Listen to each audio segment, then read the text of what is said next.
Welcome back, mobile gamers of the interwebs, to the 9th episode of the Tiny Nimble Podcast, a show focused on mobile gaming, hosted by me, NimbleThor, and my partner in crime, TinyLittleGames. Now today we're going to spend some time not only talking about the latest releases and news, but also what drives us to play mobile games, and maybe most importantly, why villains in Hollywood movies are not allowed to use iPhones anymore, apparently, as well as which upcoming games we're most excited about these days. But before we get too deep into the actual topics of this episode, if you are listening on a platform where you can leave a like, subscribe, or in some way rate this show, you're more than welcome to do so, by the way. YouTube, Spotify, and iTunes, they all look at engagement rates when they have to decide which content to feature. So if you're enjoying the show and you want to help support and grow the podcast, that is one of the very best ways to do so, and we really appreciate the help. Now, as always, we're going to kick things off with our righteous recommendations of the month. And Tiny, do you want to go ahead with your righteous recommendation, your one mobile game that you want to highlight this episode?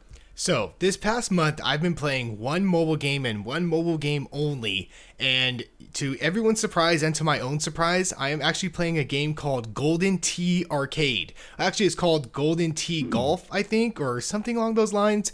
If anybody remembers going into the arcade, the arcades back in the day when you were younger, they had this arcade machine that said Golden Tee Golf, and you walked up to it, and it was just, you were playing golf, and you had this little round ball in the arcade that you would like swipe the ball, right? You would swipe the ball in the direction you want to hit it. You would swipe it slow if you're going to be putting. And for some reason, I'm not even a golf fan, but as a kid, I used to play the heck out of this game at the arcade, and now they have it on your phone. Of course, you don't have a ball to swipe or hit or anything like that. But basically, yes, you just slide your finger to hit the ball, and then you putt and you do all the stuff, and you pick which golf club you're going to use. And for some reason, I have been addicted to this game. I suck at it. I'm not good. I'm always hitting the ball off in the trees, or I'm always doing all these things, getting bogeys and flogeys and whatever those golf terms I don't know. But it's fun. It's a good little casual game. It's a good little time waster. If you're a fan of golf, you'll probably like it. If you're not really a fan of golf, but you want to learn the game, or you just want to have a little fun with it and try to like get better at it, it's a great game for that. It's called Golden Tee Golf. They actually had it on the original PlayStation back in the day. They had a version of it, and I'm curious if it's been so long since I played that one. I'm curious if this one kind of resembles that one, since it doesn't have the arcade machine or anything like that. And of course, it has the usual monetization where you can like buy golf bags that have like certain special golf balls and certain. See, I was about to ask about that. Oh yeah, of course. Is it the same game, by the way? Is it the same game as from the arcades back in the day? So I thought it was. That's what was my biggest thing. I'm like, oh, this is the same exact game. It's not the same game. The graphics are different. It's basically a revamped graphics. I want to say the way it plays is a little bit different. I don't even know if it's the same company, or if maybe the company maybe bought the rights to the game or something along those lines. But I will say it has a really, even though it started as an arcade game or from an arcade cabinet, and it's kind of arcade-ish, it does have a lot more realism to it than you would think. More so than a lot of golf games on the App Store, honestly. A lot of golf games on the App Store are really arcadey or something along those lines. Yeah, see, that's what I like. Yeah. That's what I like. This one actually has a little bit of realism to it. If you like, you have to really like, depending on where you swipe your finger, that's the direction the ball's going. If it's too hard or too soft, you're not going to hit it in the right spot. So I actually like the realism about it. But yes, Golden Tee Golf. Any golfers out there, that's not a bad one. Give it a go.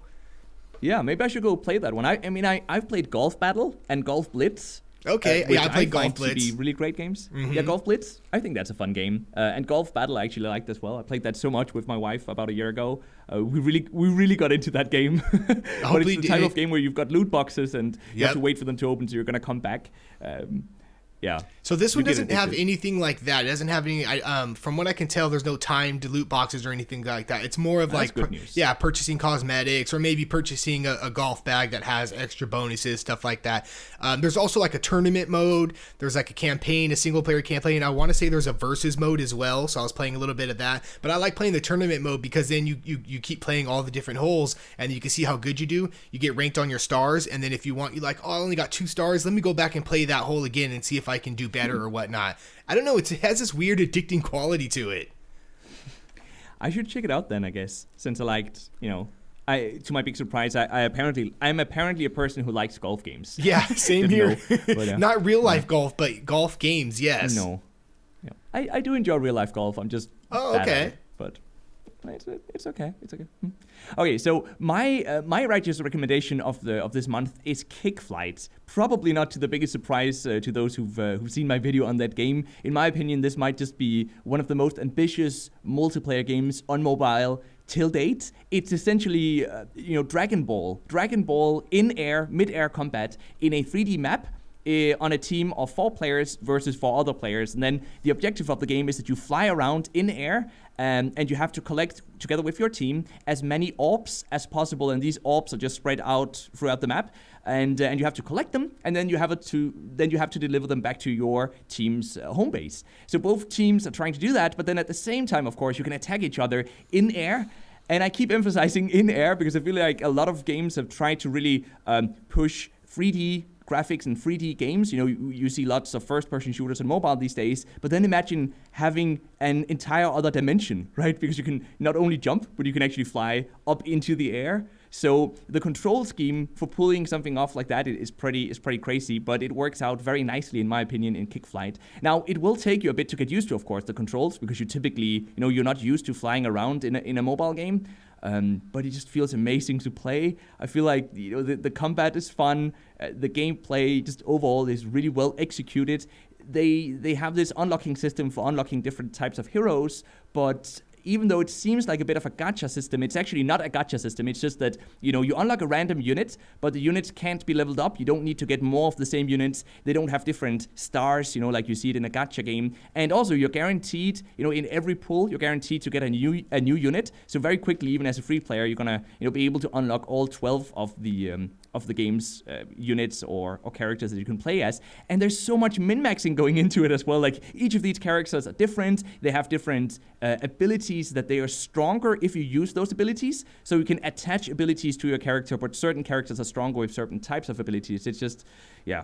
I mean, there's so much strategy to that game, and I'm really liking that. So that's an easy recommendation from my end, in case you guys haven't played it yet. And I heard that you haven't played it, Tiny. I have not played it, and just by you explaining it, and I looked at the screenshots while you were talking about it, and I was like, this game looks amazing. Like you said, like you don't see a lot of games that have that 3D realm in air combat type of thing. Like you said, calling it Dragon Ball Z-esque is like the perfect explanation, I feel like, because that's what it looks like. You're just flying through the air, collecting these orbs, getting it back to your base. I'm definitely going to be downloading it after the podcast, I'll be honest, just because of the way how excited you make it sound. I'm like, oh, this looks great.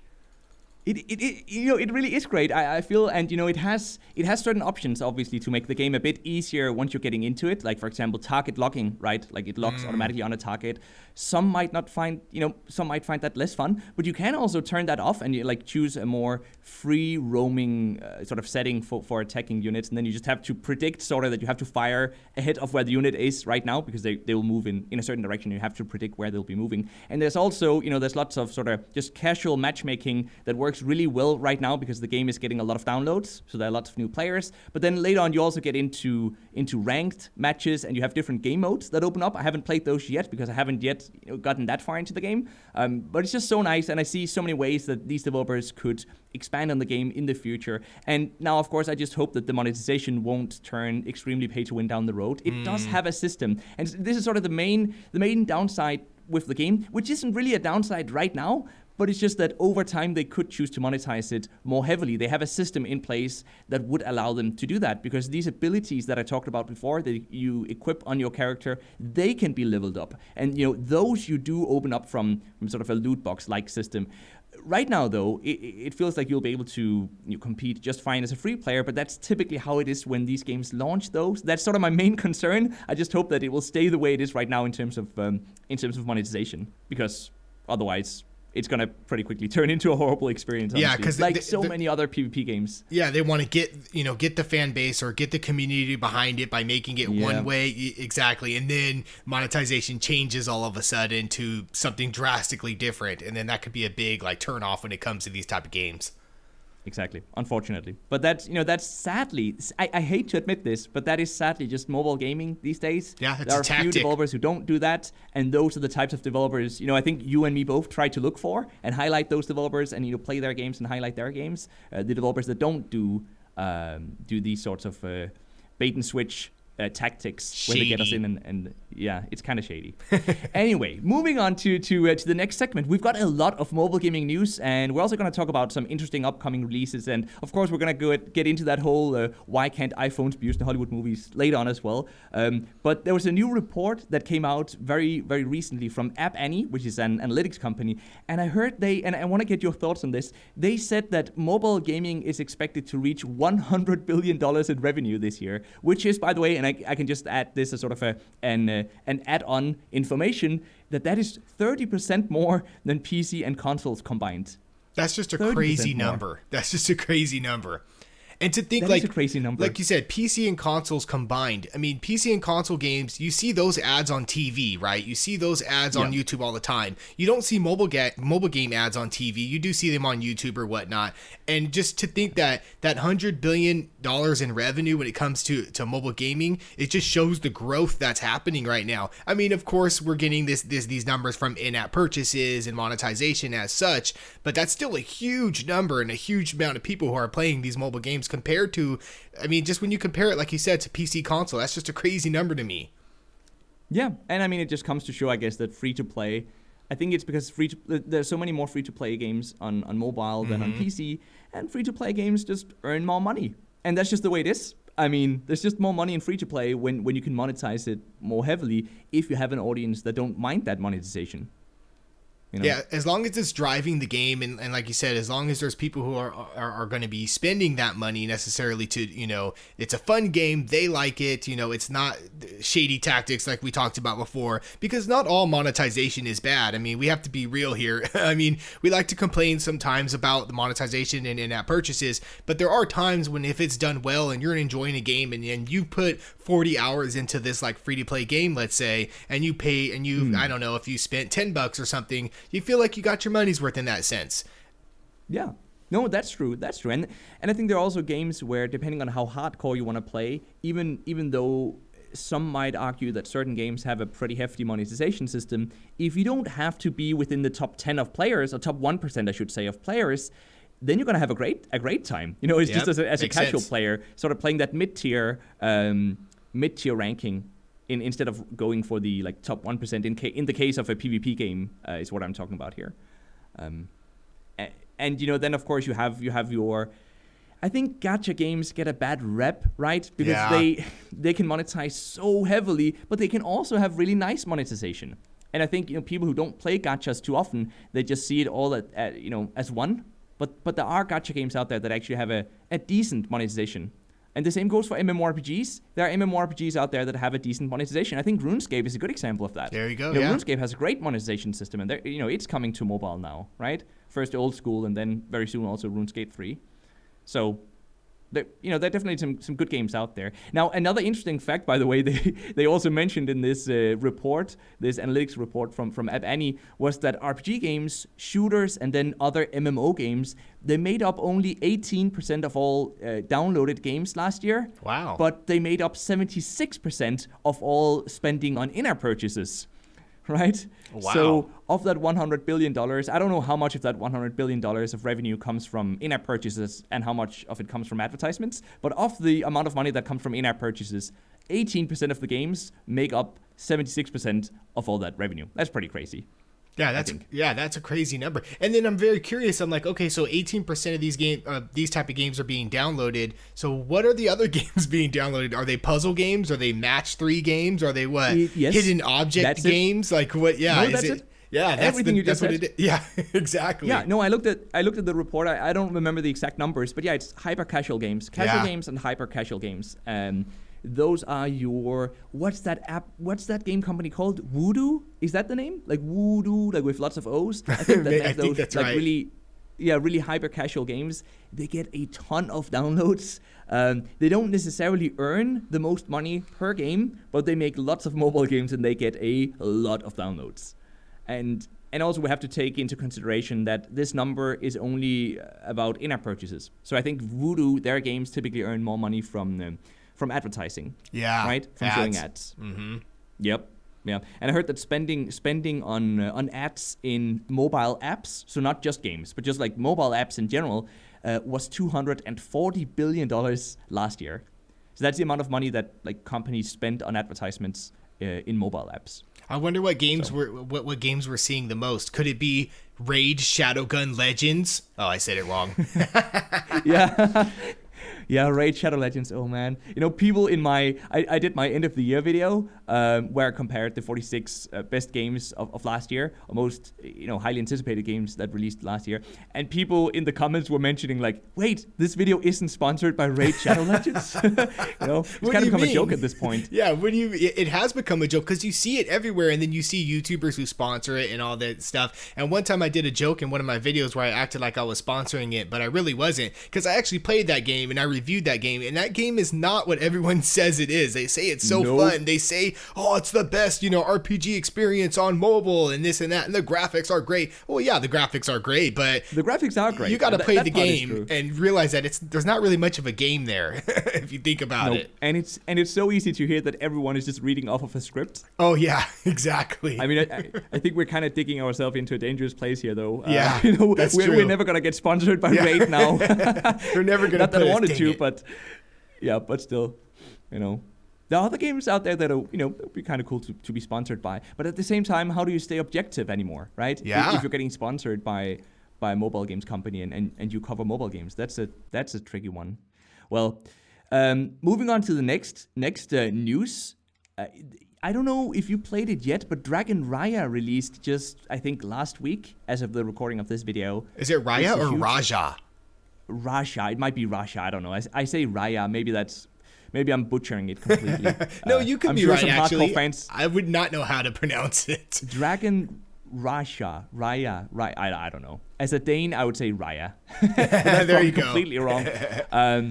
It's a huge MMORPG. It's based on the PC MMORPG that released back in year 2000.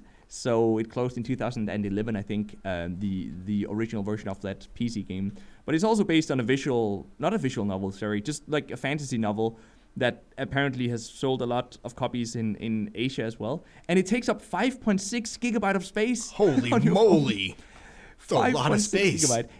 I think it's the biggest mobile game I've played, like in terms of how much space it takes up. You're going to need an external drive for that almost, bad boy. Right? It's funny because I downloaded the game. Took forever, and I downloaded the game. I have yet to play it yet because I wanted to do a video on it. But I was looking at images of it, and the graphics look pretty amazing. The graphics are great. I mean, they really are great, and especially when you consider how big of a world you're running around in. So obviously it's much easier to make a game with a very small world, but with really crisp and high quality graphics. But when you have a huge MMORPG, the reason why you don't typically see really stunning graphics in MMORPGs is that you have to create a world that's sometimes, 10, 20, maybe even 50 times larger than your average, non-MMORPG game.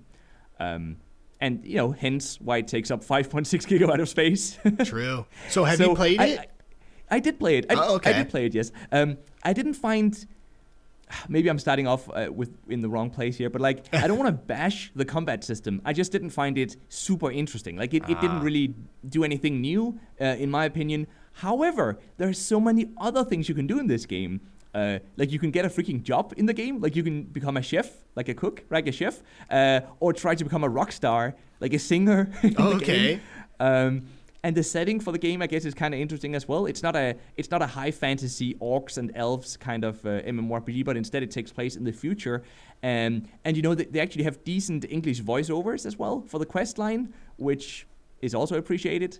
I guess that might actually take up some space as well, all of that voiceover audio. And yeah, it's a high quality game, but I mean it does have its auto systems. It does have its auto questing, auto combat. If you don't like that, you're probably not going to like the game. But I will say, though, it is trying to stand out from the rest of the pack in terms of just how much content it can actually deliver. It's also the type of game, though, and this is my biggest complaint about the game, it's the type of game where you don't really get rewarded for just grinding monsters, like just running around killing monsters on your own. You kind of have to do you kind of have to do events, right? Like events or raids or stuff like that to get loot and gold. Maybe I'm just more old school. Like I like RuneScape because I can just run around and kill some monsters and that levels me up. And if I want to do quests, I can, but I don't have to do quests to progress in the game. I don't know how you feel about that, but like I'm an old school like MMORPG player. I've spent thousands of hours in MMORPGs on PC, so I guess that's why I like those types of systems. But you so rarely see them in mobile games. Like the true old school, like you said, MMORPG systems, because there's this huge rush in mobile gaming to have like MMORPGs. I mean, how many of them are on the App Store right now? It's crazy, right? So it's like you pick one, you play one, and they kind of sort of all blend together when it comes to like the systems or how they play or how, you know, the gameplay works. I was super excited for Black Desert Mobile when it came out.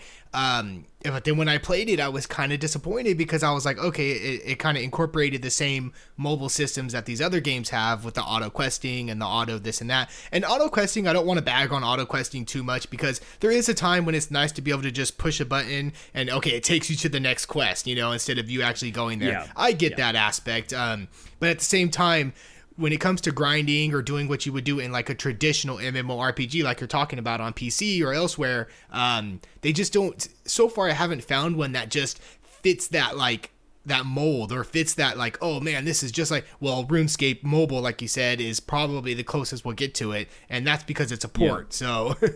Exactly, it's a port. Yeah, it's just a client. It's the same game. It's just a client where you can access it from your phone.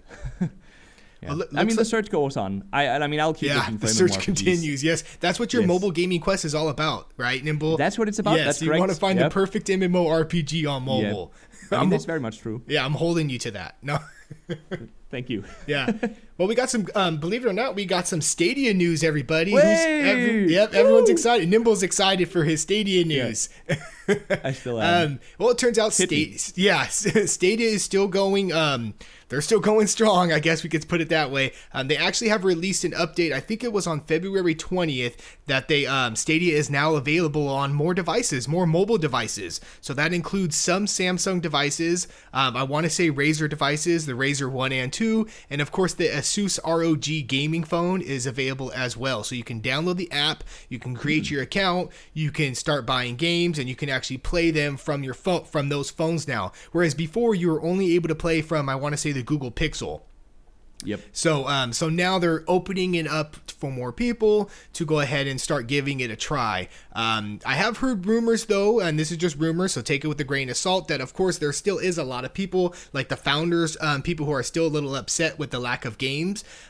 Google did make an announcement recently that in 2020 they are going to be releasing a lot more games, essentially first party, or I want to say maybe Google Stadia exclusives. These aren't necessarily AAA games. They're going to be a lot of like indie type games. I want to say like SteamWorld. If everyone's heard of those SteamWorld type games, they're going to be releasing a bunch of those specifically for Stadia. So I don't know if some people might be excited about that. Some people might not be. I have yet to try Stadia to this day. I'm kind of waiting for it to, I want to say officially release, but even though it is released. But I'm sure we'll get to it one of these days, right? I haven't played it yet either. So and you were so excited about it. I thought you'd be the first to play it. I thought you were going to drop $500 on a founder, man. Well, okay. So right now it's only available for founders, and that's the reason why I haven't played it yet. Same here. I would love to play Doom Eternal on my smartphone. I agree. That's kind of my dream. Now I have a OnePlus 7 Pro, so I can't really play it yet. I still have to wait. On PC, I can't even test it either because I think you still have to be a founder, right? I think you do, or at least you have to buy the premium version of it. And I'm really just looking to try the free version at first, which is what I'm most excited about. I mean, I'm completely fine with playing in 1080p, and then just streaming my games, just buying the games directly. I want to say March is supposed to be, apparently, don't quote me on this, but I think March is when they're supposed to, this month actually, they're supposed to release it, basically the free version. So you just buy the game and then you can play it on your phone. There we go. Yeah, so hopefully soon you'll be playing, and Doom Eternal comes out in March, so hey, it might be just in time for you. Yeah, it's perfect. So maybe I'll be able to do a follow-up in the next episode or the episode after that, maybe. Yeah, Google Stadia. Cool. We'll call it Nimble's Google Stadia Extravaganza. Yes, that sounds great. It'll just be 40 minutes of me either bashing the service or just praising it. Yeah, probably. exactly. I think it's gonna be one or the other. Yep. Not nothing in between. Yeah.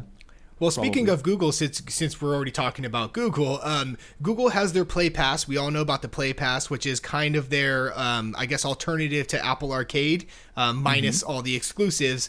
Google Play Pass has actually been adding a lot more games to the service. So if you are a Play Pass subscriber, you can now download certain games, including, I think it's called Battle Chasers RPG. I actually have Battle Chasers. I bought it probably last week. I had a credit on my Google account. Let me buy this $10 game, which some people consider pricey for a premium game on mobile. But I've said it before and I'll say it again. I will support premium games on mobile because they seem to be, full-fledged gameplay experiences. Not like I'm knocking free to play at all, but you just get a really good game from start to finish. And Battle Chasers is actually an awesome game. It's a turn-based RPG. The graphics are amazing. It's like a 2D art style, very crisp, very clear. And this game is challenging, folks. So, like, if you like old school turn-based games where, if you don't defend instead of attack or something along those lines, you can get a one-hit kill and somebody can, like, demolish your party or something like that. So it's really cool. If you guys want to check it out, it's called Battle Chasers. I mean, it's free for Play Pass subscribers. Then again, you end up paying for Pay Plat. I'll say that 5 times fast. Play Pass. There we go. I got it. Right. Yeah, you got it. Well, and I mean, over on the Apple side, I mean, that's interesting, that Play Pass is adding more and more games. I don't have that subscription either, but I also heard that Apple Arcade, some people are projecting them to reach 12 million subscribers this year. Wow. And again, this is not coming from Apple directly. This is just some researcher or some person who sort of projected that they're going to reach that number. That's pretty impressive, though.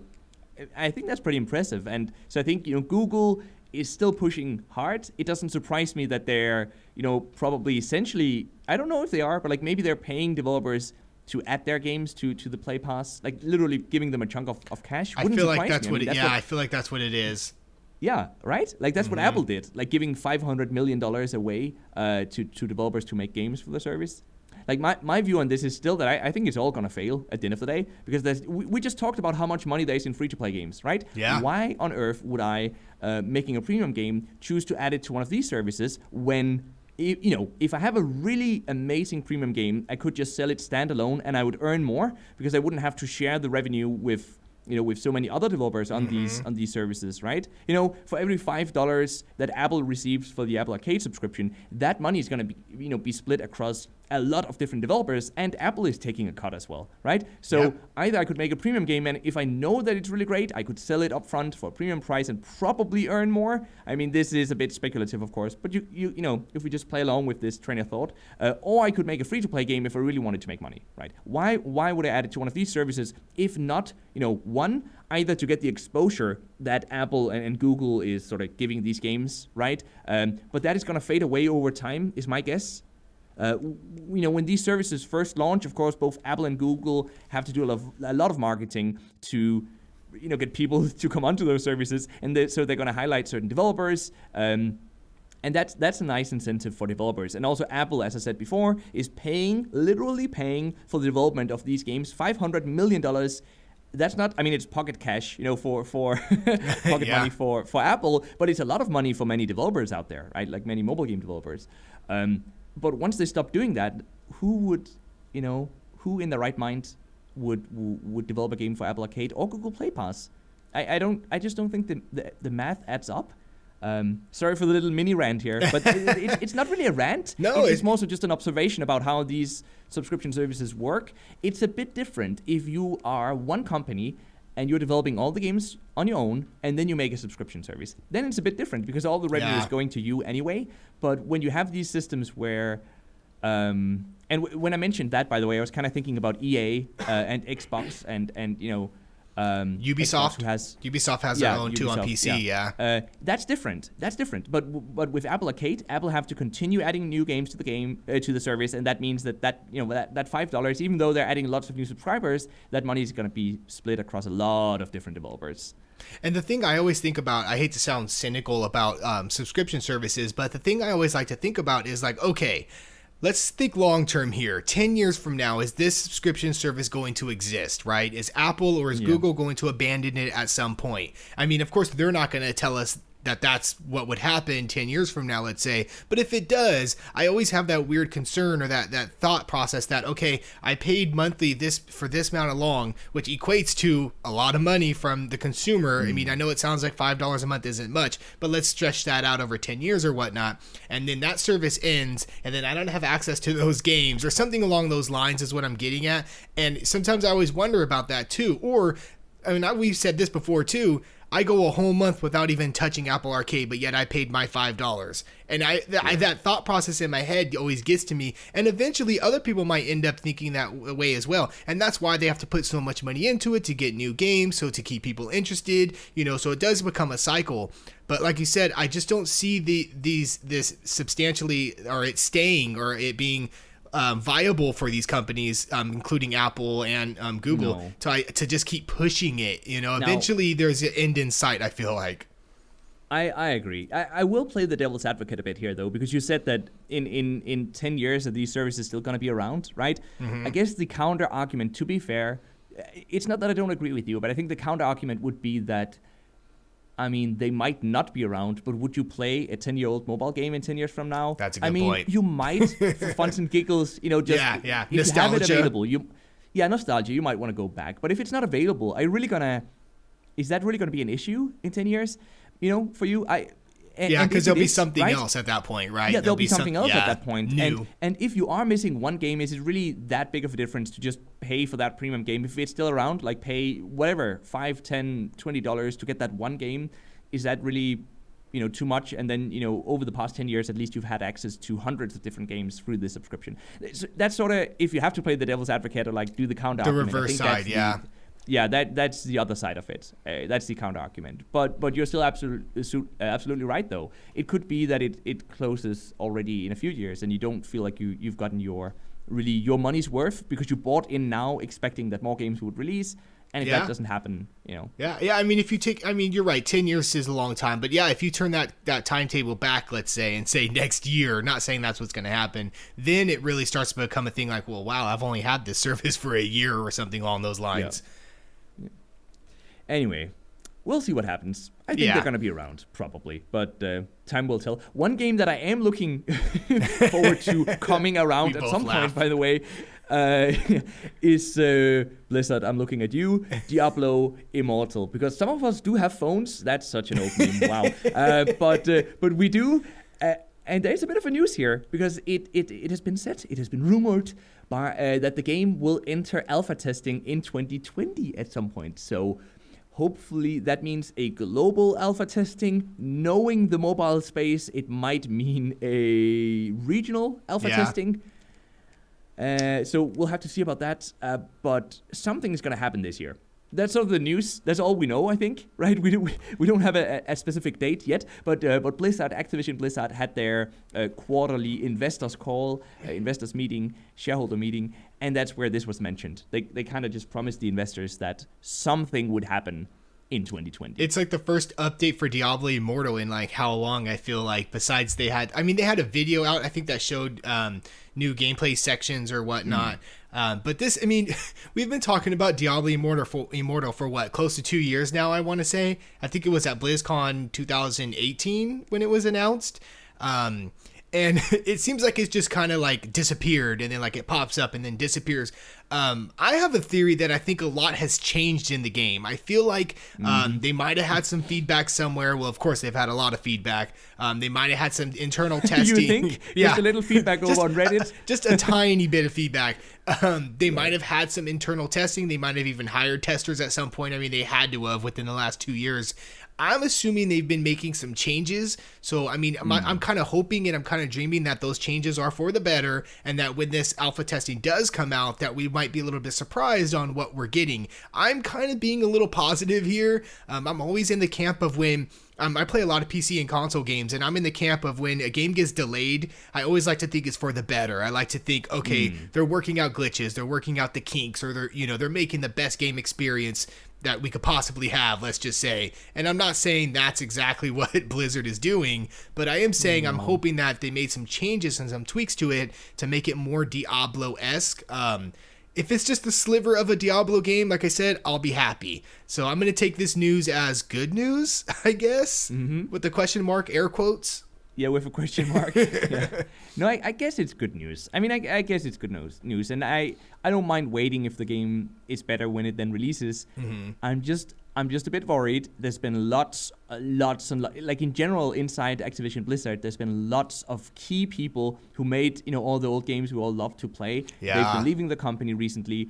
They're all quitting. The company is turning in a direction that is not good for the consumer for the most part. Activision Blizzard seems not to care that much about the old Blizzard games anymore. And I am afraid that this is them attempting to prove that they can take a Blizzard game, not an Activision game, but like a Blizzard game, one of these old franchises. They can take it to mobile and they can milk it for money. Like this is the skeptical side of me, right? Like the positive side of me, the glass half full kind of guy that I typically am. I'm all excited, for getting a game like this on mobile. I'm just getting a bit cynical, I guess. And I don't blame you because, like you said, Blizzard is not the same company that they were. Really what is it? isn't. Not even 5 years ago. No, exactly. You guys, like you should look into it. Like just do a quick Google search. People are leaving that company like crazy. Like key people are fleeing the company.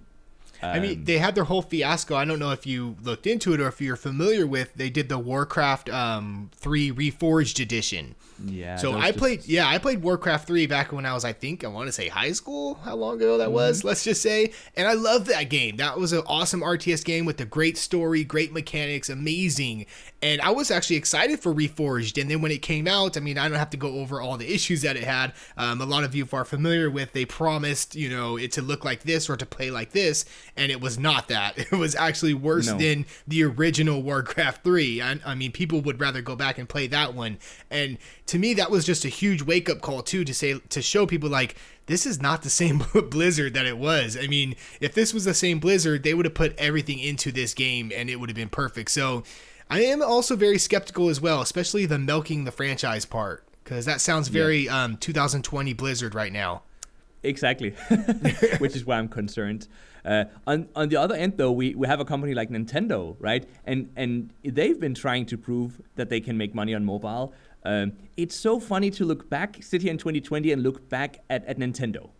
It started out with them saying, I want to say like 5 years ago, that they were never going to release they said this, like they were never going to release any Nintendo game on mobile. I remember that very clearly. Like it was like, this is not our strategy. Yeah, they took a stance, right? They like drew a line in the sand. Exactly. They said, we're not crossing this line.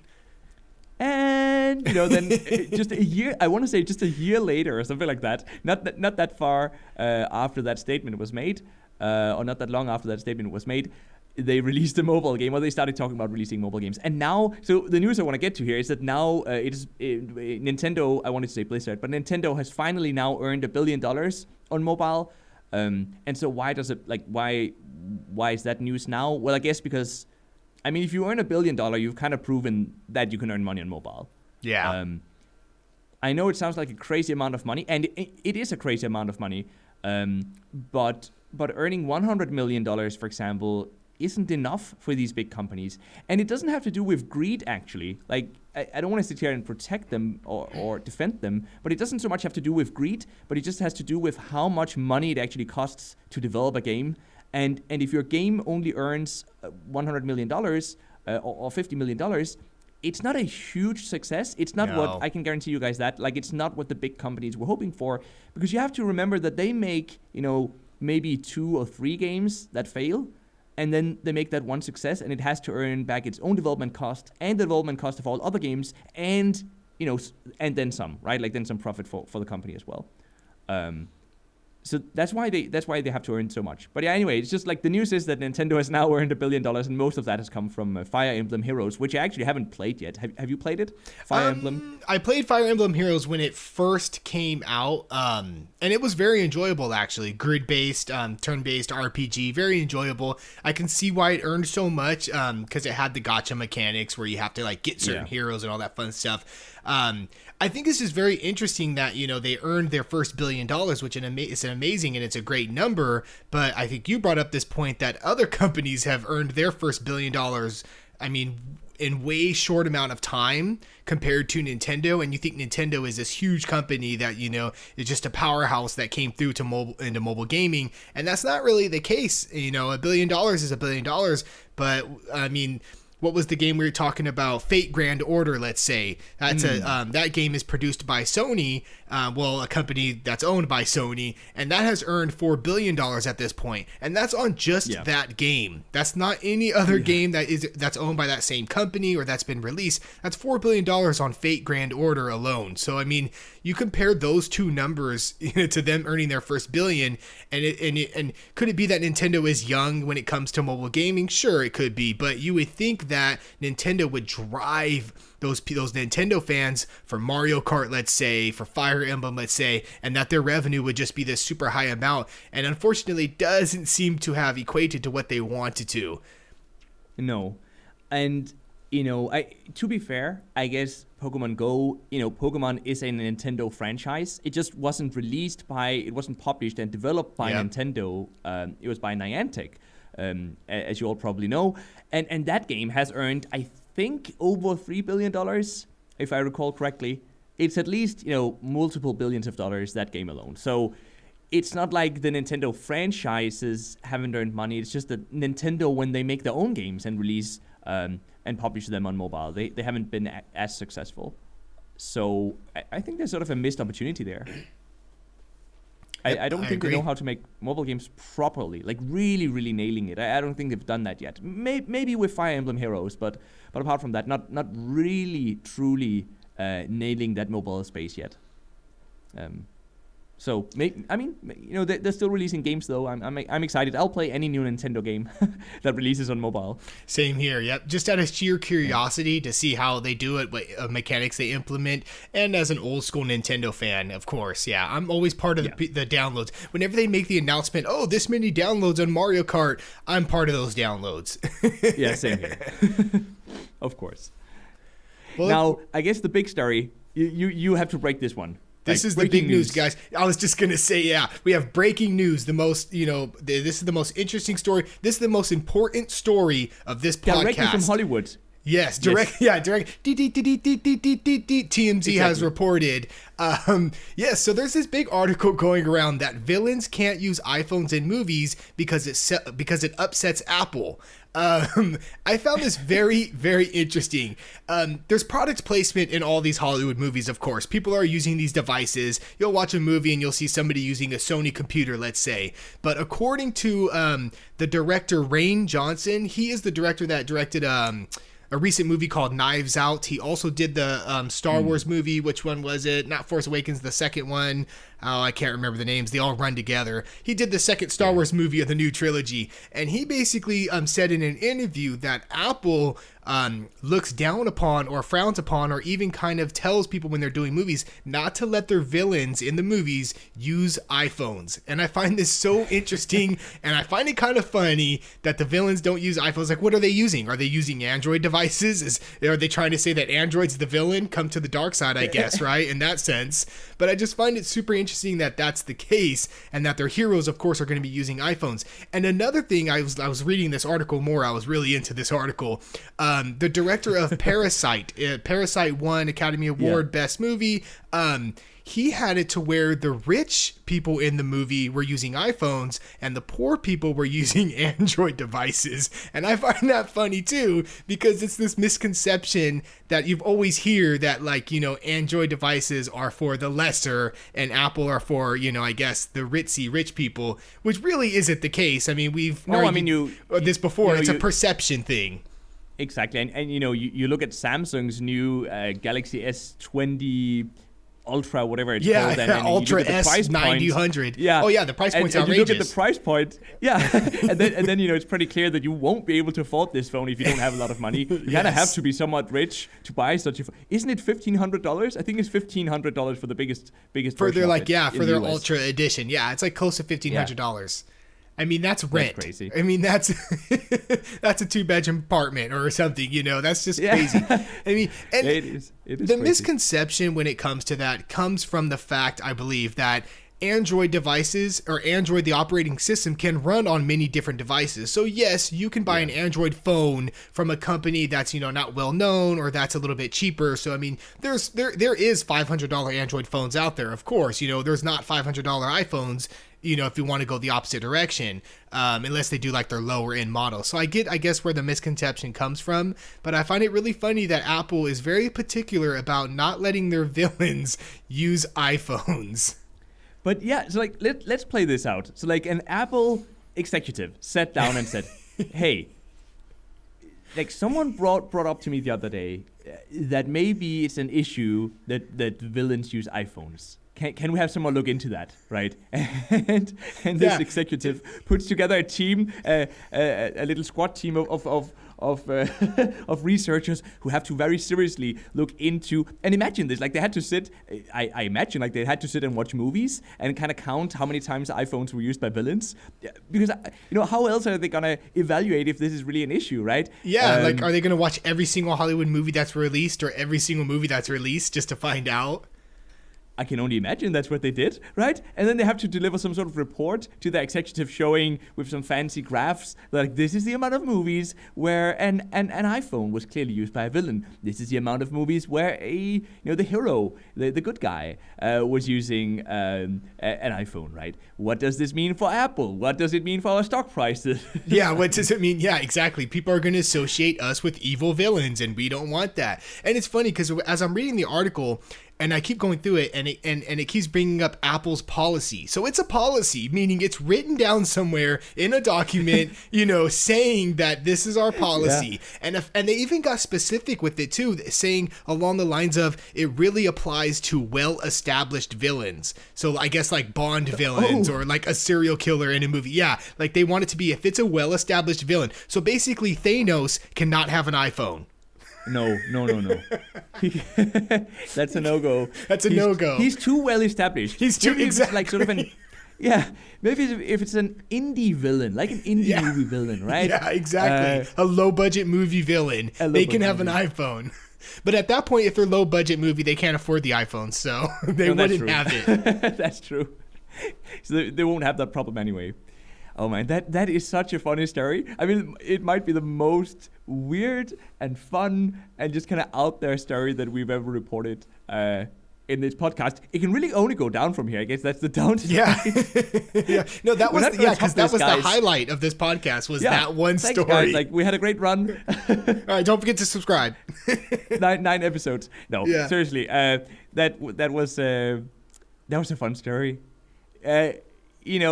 But I don't know how to move on from that story. Yeah. How do you segue from that, right?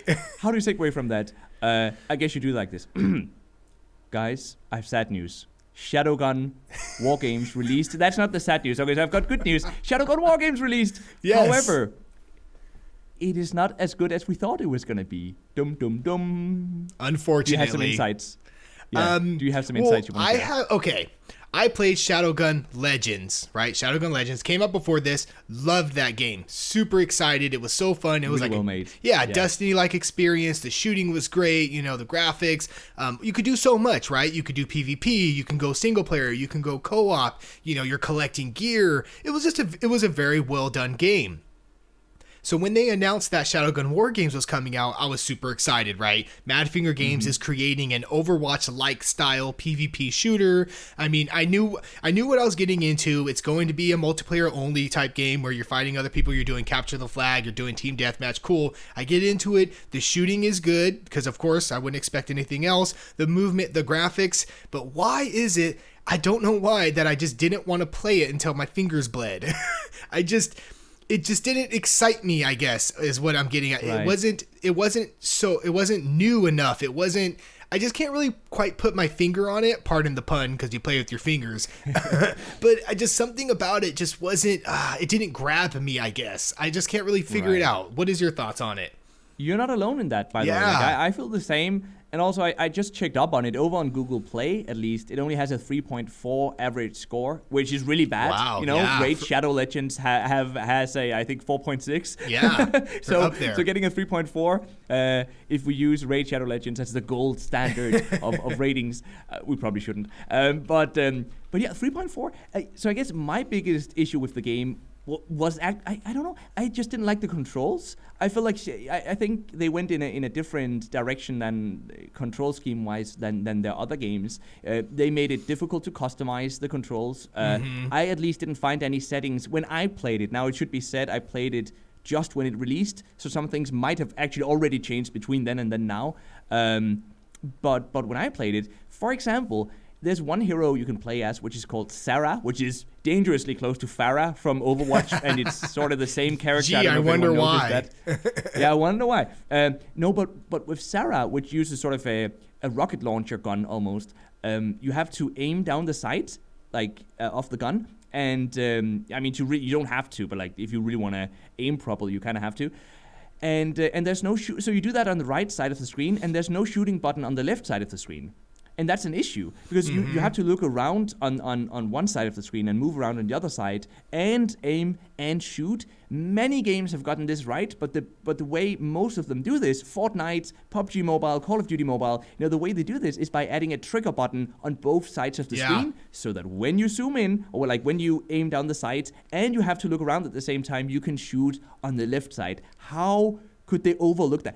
I'm even saying this, I'm a bit afraid that I might have overlooked a setting, but when I played it, I couldn't find that setting. And it blew my mind, because it seems like the most, it's such a core part of a first-person shooter or a shooter on mobile is having solid controls, and I feel like they almost got it right, but not quite. Right? They didn't, and I think maybe that's how you feel about the game overall as well. It's okay. It's just not amazing. It's not what, I guess it could be okay. Maybe our hype was too much for it, or maybe I was expecting a lot from it, but like you said, it just wasn't this amazing experience. And I'm sure people are going to get enjoyment out of it. Yes, there's some fun moments there to be had.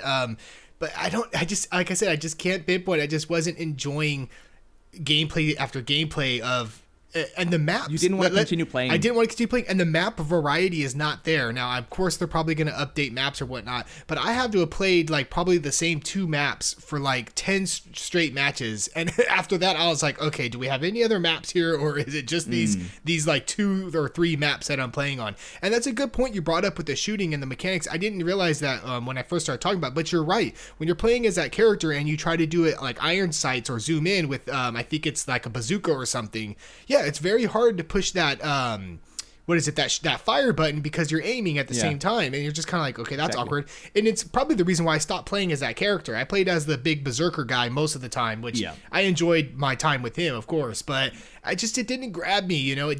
I wasn't spending extra time on the toilet just so I can get one more match in. And I did that a lot with Call of Duty mobile, by the way. A lot of toilet time. I'm almost done, honey. She's all, really? You've been pooping for 2 hours. Well, I'm playing COD Mobile. Yeah.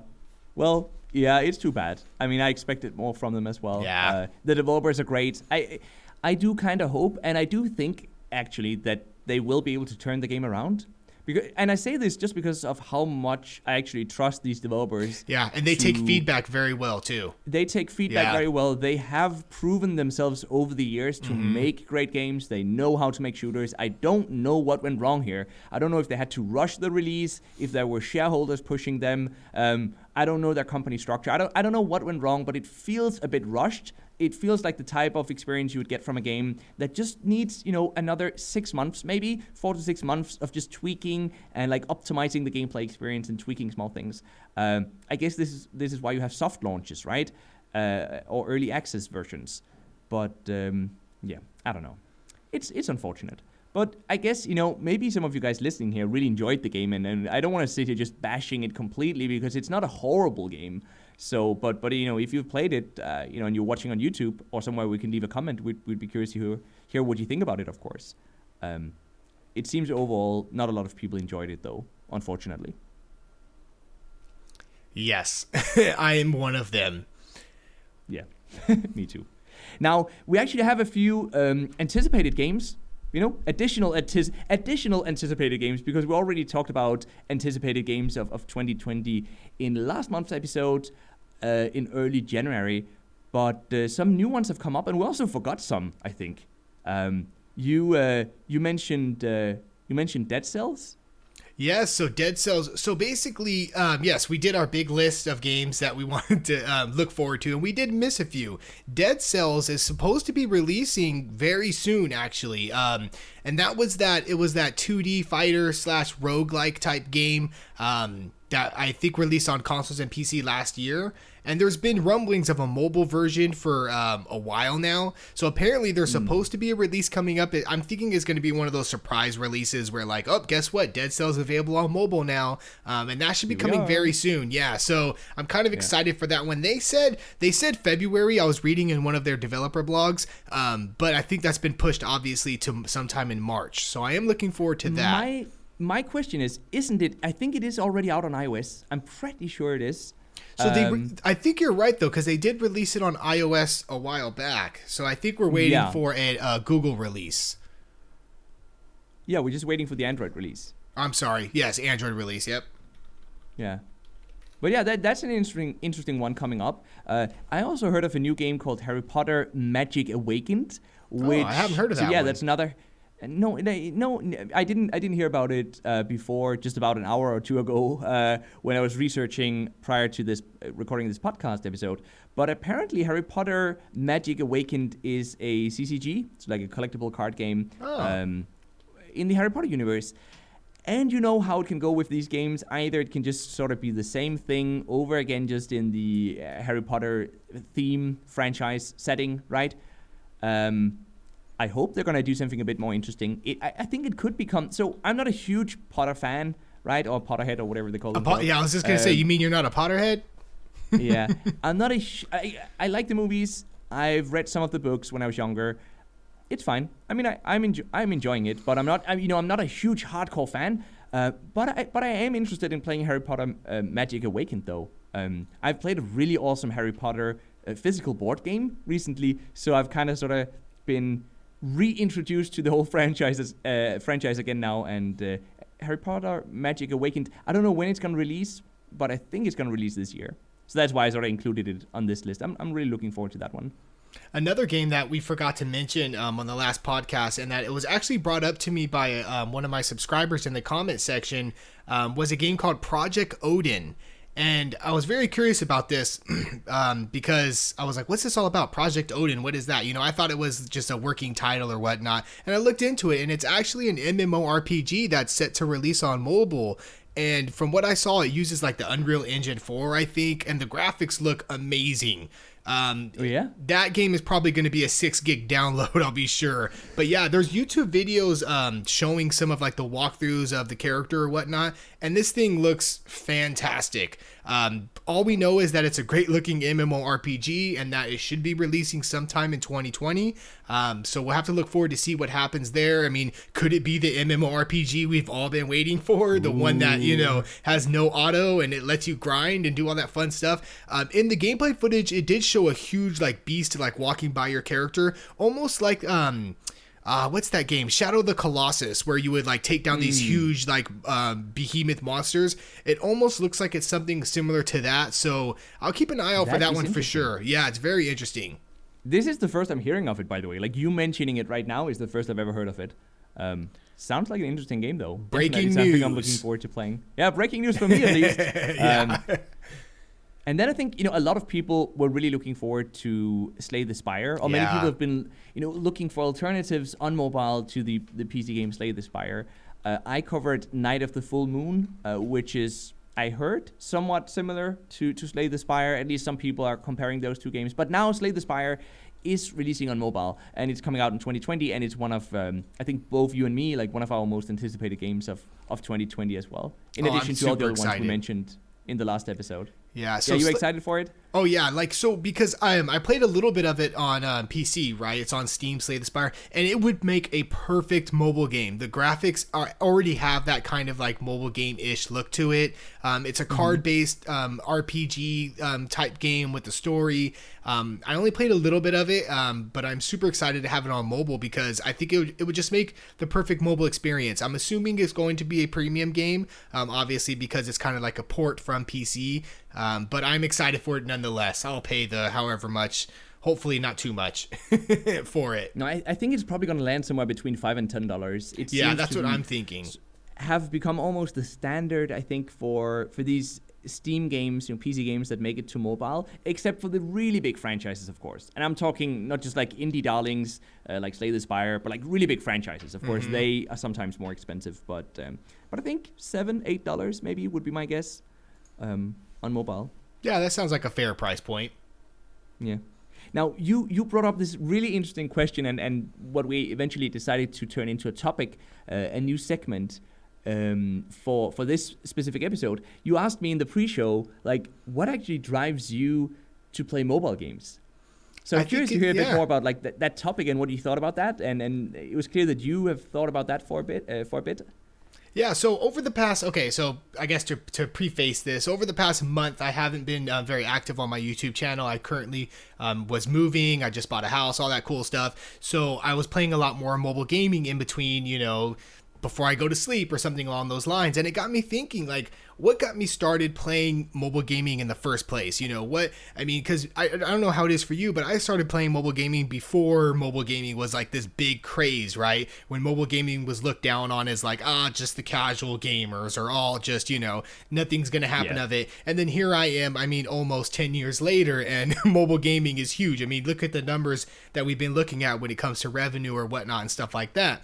And I just started thinking, well, why did I start making this a passion, or when did this become a passion? And it was really simple, and it's the simplest thing. So basically, I used to work at a grocery store. This is probably 10 years ago. Yes, I used to say, would you like paper or plastic?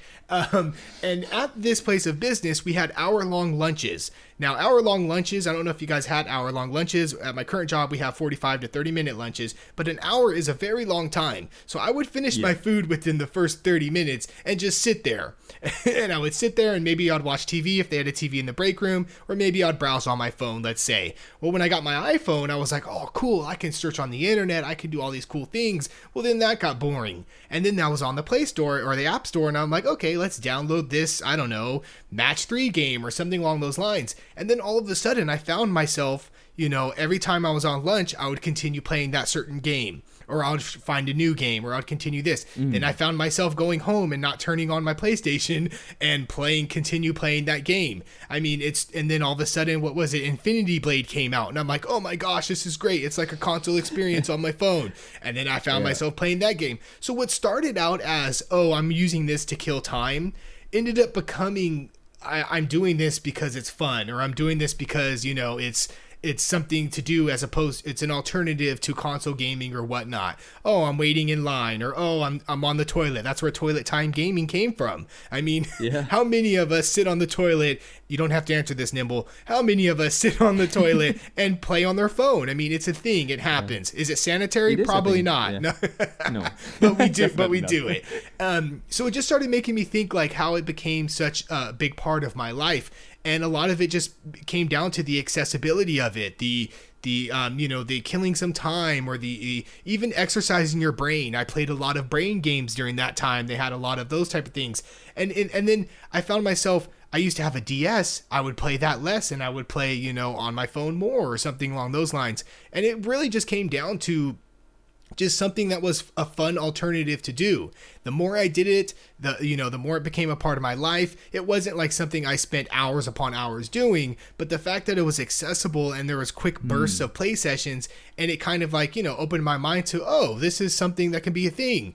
And then here we are 10 years later, let's say, and mobile gaming is just has blown up to the extent to where, I mean, you have big companies creating mobile games. You have PC ports coming to mobile. You have, licensed movies or other products that are, becoming into mobile games. And that was never a thing. I mean, we go back in time when mobile gaming first started, that was never a thing. None of these companies would have even thought for this to be a thing. So it was just kind of nice, I guess, for me to be like, oh, I started from the bottom, now I'm here type of scenario. So yeah, like it just started making me think like, man, how did it become such a big part of my life? And it all started with an hour-long lunch. Yeah, that's really interesting. Yeah. You know what?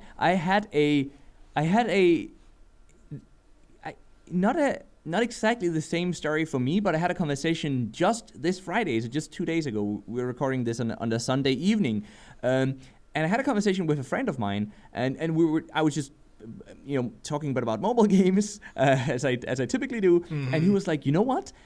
I tried mobile games. I just never really, I don't know, like I just never really got into them, right? And that spawned sort of that same type of thinking in my head, unrelated to you asking the question now.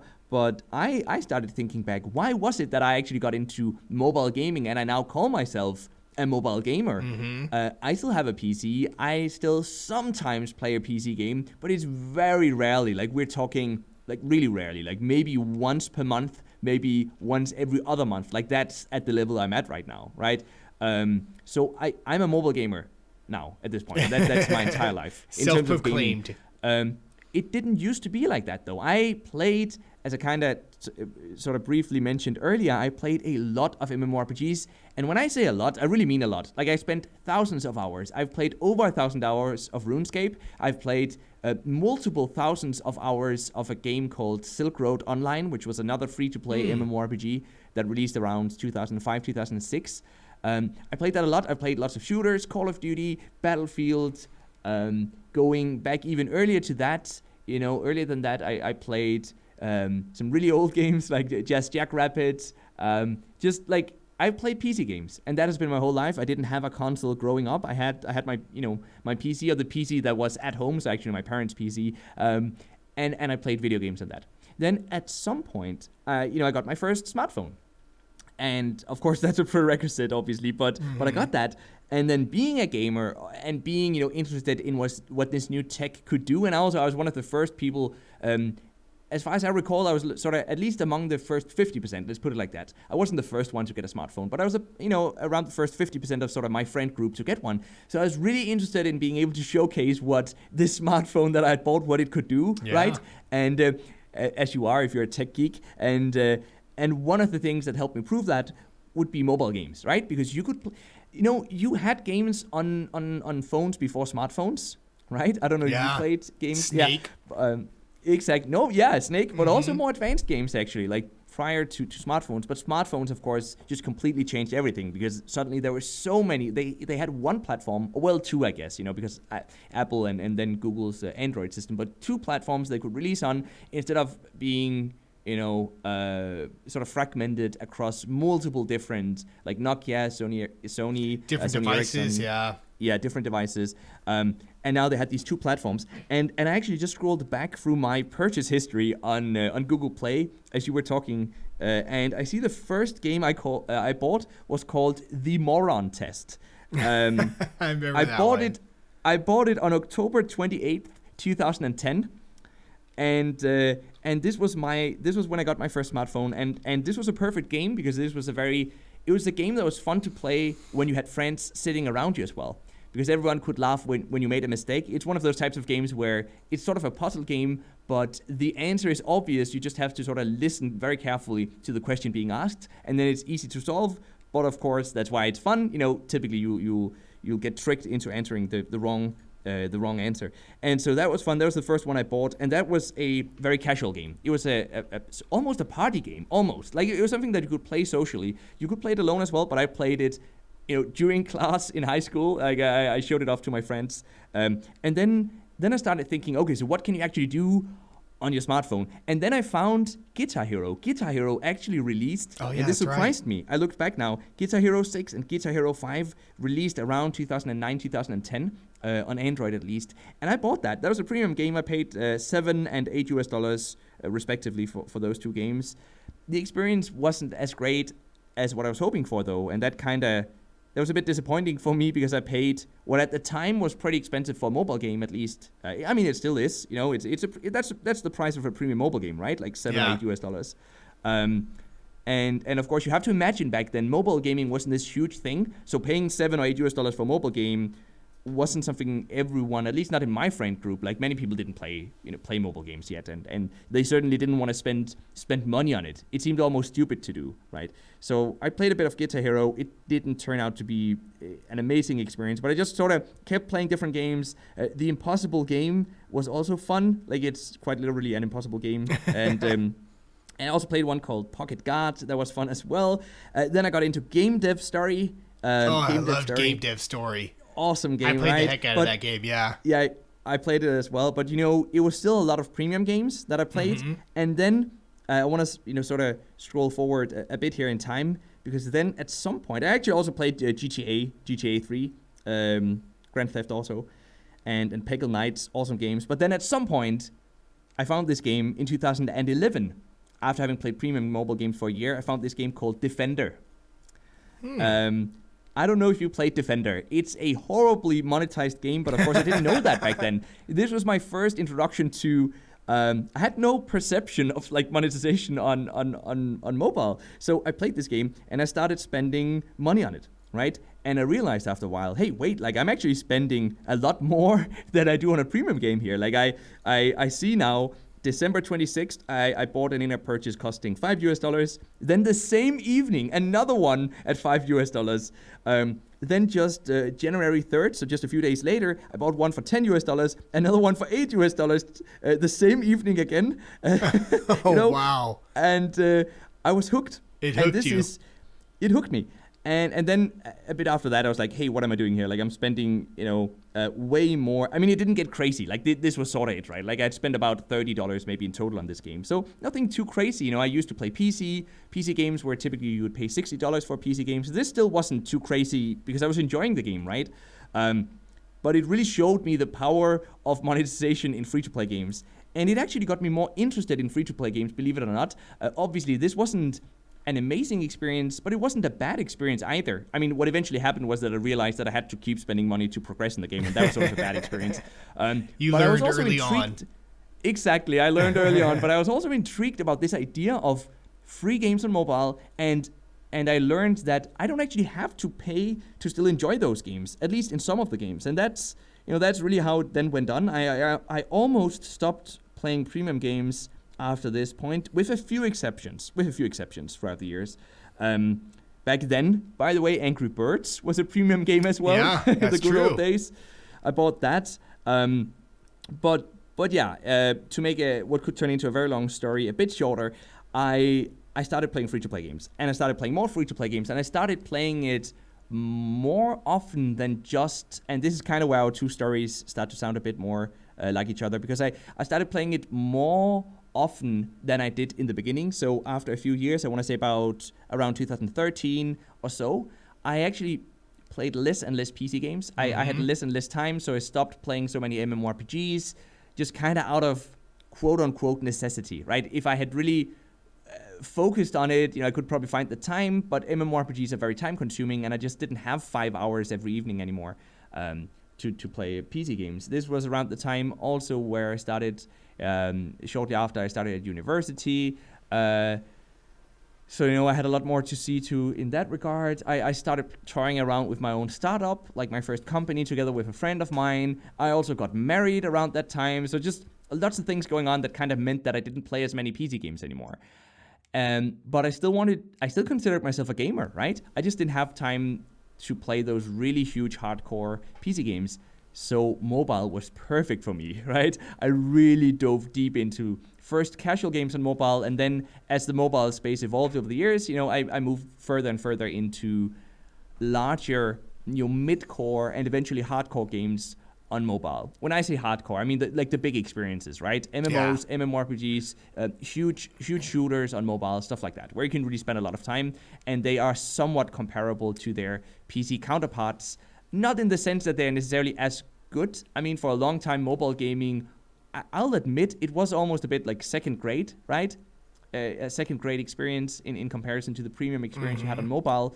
In many cases, at least that was my experience. However, the big difference was that I could play it anywhere. And I could typically play it for only 10 minutes, 15 minutes, maybe 30 minutes. Whereas if I sat down to play a PC game, I almost felt like I had to play for an hour, 2 hours, maybe even 3 hours. To make it worthwhile. It's almost like it's almost like there's a correlation between the older we get and the more responsibilities we have, the more we become mobile gamers.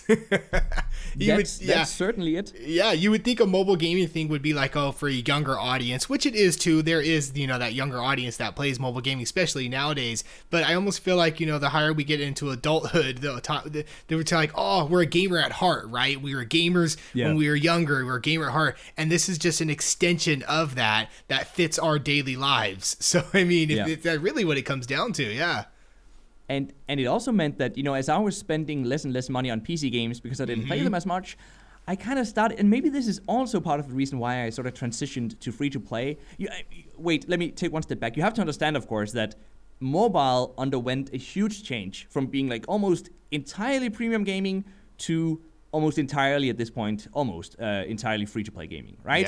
Yeah. So, of course, I experienced that as well. But, and so just as more and more free-to-play games released, of course, I started playing those as well, because more and more interesting types of games would become free-to-play, and previously they would be premium games. But also on a more personal level, I didn't spend that much money on gaming anymore, so it was hard for me to justify, why am I actually spending, and especially before I had a job, right, while I was still studying, why am I spending money on premium mobile games when a lot of the time I don't end up playing them that much. I guess it comes down to I didn't feel like I got enough value for my money. And with free-to-play games, I could play them for free. I could get some enjoyment out of them. And you know what? If I chose that after 10 hours or 15 hours, I didn't enjoy it anymore, or I had found that it became pay to win, I would just quit the game and move on to a new game. Easy to stop playing. Exactly, easy to stop playing. And you know what? I didn't feel bad about that. Like the way I always looked at that was like, hey, I got 10 good hours out of this. I had fun with this game for 10 hours, and I didn't pay a dime, and this was a great experience. Now it's not so great anymore, but I had fun with it. And this, I think, is at the very core of why eventually I really wanted to start a YouTube channel. For many years, since, I want to say still since maybe 2013 or 14, I have always wanted to find a community for mobile gamers. I was huge on forums back in the day, like online forums, right? Bulletin boards, where you could discuss like just gaming in general. You could discuss many topics, but I was huge on these, especially when I was into MMORPGs. I was posting very actively, like thousands of posts on many of these forums. So I was almost looking for, is there a forum for mobile gamers? And there just wasn't. There just wasn't back in 2013 and 14. Reddit wasn't something I had gotten into at that point. And even if I had, I think both the Android gaming and the iOS gaming subreddits, they were very small back then. So I felt sort of, I didn't have anyone to really discuss mobile gaming with, no one online, and my real life friends, they didn't really play mobile games either. And so that's ultimately, like, I have had conversations with friends who I was trying to get into sort of a startup together with me, where we were going to launch a forum or website all about mobile gaming, like for mobile gamers, right? And it was going to be this awesome place. But every time they were like, yeah, but who want to discuss mobile games, right? And look at you now, right? That's all we do is discuss mobile games. That's all we do now. And and it's just, and so ultimately I was like, hey, you know what? In 2016 or 17, I am just going to start a YouTube channel, and I'm just going to sit here and talk about mobile gaming, because this has grown to become a huge passion of mine, a huge hobby of mine. It actually grew to become more than PC gaming had even been for me, I want to say. I don't want to I don't want it to sound like I'm exaggerating how this actually felt to me or what my experience of it was. But this is, you asked the question, what drives me to play mobile games? And I think this is at the very core. I found that, okay, so there are those types of games that you can enjoy for 10 hours, 15 hours, and then they become trash. There are those games, mobile games, that you can enjoy for 50 hours or 100 hours or maybe even more, and they're still great. And then there are the games that you can play for 30 minutes and you realize they're just trash. Now, it's difficult to figure out which, what sort of experience you're going to get from these games, because the reviews on the app stores aren't that great. So you know what? I want to, thinking back to that community I always wanted to have, right? When I was trying to convince my friends to create a forum, I'm just going to create a YouTube channel. I'm just going to talk about mobile gaming, and we'll see if someone cares, right? And it's nice to see that some people cared. And that was around the same time you started your channel as well. I didn't really know of you back then, but there aren't that many YouTubers who covers mobile games like we do, where we actually look at new mobile games coming out. There aren't that many. We're a pretty small group of YouTubers, so eventually I found you as well. But this was my story, and this is what interests me, is finding those games, like helping identify those games that are actually worth playing for at least 10 hours. And sometimes people will tell me, "Hey, NimbleThor, awesome video," or like maybe they won't say that, but they'll say, "Awesome game. However, I've played this game for 20 hours and it's really become trash at this point. Why didn't you why are you recommending this game?" I see that too a lot on my comment section as well. Exactly, right? Yeah. And this is I guess I'm just, we're over an hour into this podcast. Nobody's listening anymore. But if one person is listening, this is our ramble. Yeah, but I hope this one person who asks those types of questions realizes that, to me, I find that to be a great game. If I've had fun with the game, if I've genuinely had fun with the game for 10 hours, that to me that's a positive. Like, that's a good thing. But that's a different mindset, and I realize that, and it's a different mindset than some other people have, and that's okay, but that's my view on it. But I don't know if it was actually, like, why did you start your channel? I've never asked you this, but like, why did you actually start your YouTube channel? It was, I mean, it's kind of along the same thing that you were saying. You wanted to discuss mobile gaming, or you wanted to shed light on mobile gaming. Mine all really started, and I might have said this somewhere in the past if people don't know this, but mine really started was because it turned out, and we know this to this day, it's still true, I just couldn't trust the Google Play reviews. I would look in a game, I would look at screenshots, I would read the reviews, and everyone would praise how great this game is. I'm like, oh, cool, this game's gonna be awesome. I would download it, and it wasn't what they said it would be. I mean, this wasn't 100% of the case. Of course, there's a lot of cases where a game is rated good, you play it, and that game is good, it deserves the rating. But I found myself falling into some of these traps, and I kept telling myself, I'm like, this game does this wrong, or this game isn't good because of this, but yet it said it was this in the, in the reviews, let's say. And I found I ended up getting a mistrust, I guess, from that system. And that's kind of what drove me to create, a channel based around mobile gaming. Was, hey, here's what I think about this game. Now, you might not, of course, agree with me, because opinions are different. You might really like it, or you might hate this game, but here's an alternative opinion, or here's an alternative view from somebody about the game. And that way you just don't have to go off of what you're reading or seeing in screenshots. That was my main driving force, honestly, was just, I couldn't trust the reviews, I guess. I put it at that point. And I found myself searching for YouTube channels on games, and I didn't find that many. I mean, to this day, yes, there are a lot of us who cover mobile gaming. I mean, it's bigger than ever, I would say, when it comes to YouTube and everything. But at the time, I mean, this was only, I want to say 3-4 years ago when I first started the channel.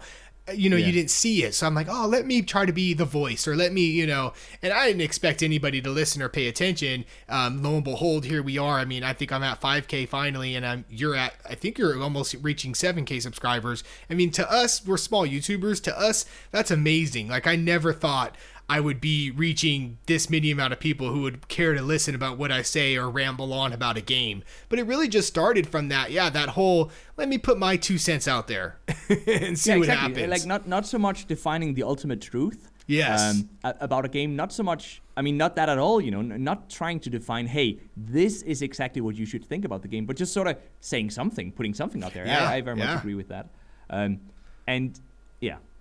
So there we are. I guess that's it. We've said it all. That's our ramble and our spiel. It is indeed. Hopefully that was somewhat insightful to the few people who are are still listening here this far into a podcast. So you know what? I think we should end it off here. I think that's enough for this episode. I certainly enjoyed the conversation. So thank you very much for that, and we hope that you'll let us know what you guys thought about the show as well. If you're watching on YouTube and you can leave a comment, please do so. And if you want more mobile gaming coverage, then remember that you can follow us both here on YouTube by simply doing a search for either NimbleThor, then you'll find me, or a search for TinyLittleGames, then you'll find Tiny. Also, by the way, don't forget to check out the Mobile Gamer Discord that we've created a few months back. The links for that are in the description down below. It's being run by us two, and then also gamingonphone.com. So it's a pretty neat little place, a super casual place where we can just discuss mobile gaming, and we don't bite, so it's a friendly place. Come join us over there. We hope to see you there. And with that, we're going to end it here, I think. So hope that you've had a great time here today. Really appreciate if you actually listen till the end, and we will see you back again next month in an episode that goes up on Tiny Little Games channel. So until then, see you guys and have a great rest of your day. Bye bye.